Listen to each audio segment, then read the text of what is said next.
Vice President Kashim Shettima has asked the private sector to expand the economic opportunities of displaced persons as government works to overcome its challenge of over 3.7 million displaced persons across the country.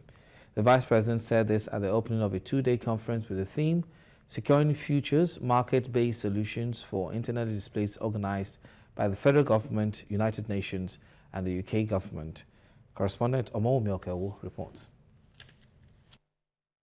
With over 3.7 million Nigerians still living in internal displacement, this two-day conference by the United Nations, the federal government and the UK government seeks to transform the nation's displacement crisis into economic opportunities. Vice President Kashim Shettima, who is represented, acknowledges that displacement should be tackled through short and long-term plans so that displaced persons should earn to support their families and enjoy human dignity. He adds that displaced persons cannot be allowed to be unproductive, noting that their present situation is no problem of theirs.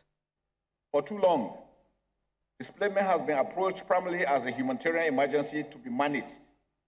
While humanitarian assistance has been indispensable and continues to save lives, long-term stability cannot be built on relief alone. Today's conference marks a deliberate and strategic shift towards durable market-based solutions that restore dignity through economic inclusion and opportunity.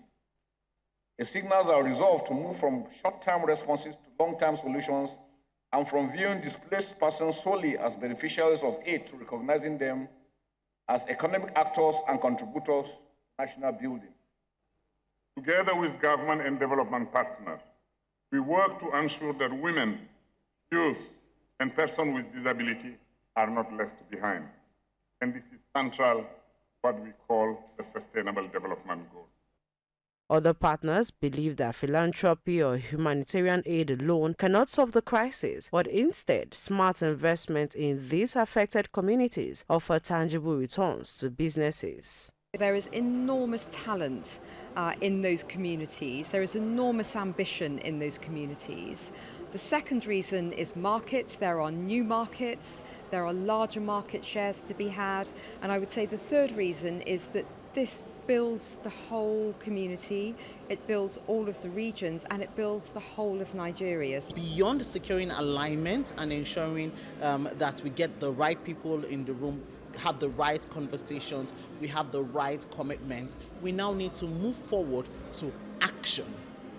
Clear implementation, and that is one thing we are looking forward to. As security challenges, climate shocks and economic hardship continue to drive displacement across the Northeast, Northwest, North Central, Middle Belt, the stakeholders agree that partnership between government, businesses and development actors is the only path to durable solutions. Omomi Okewu, LTV News.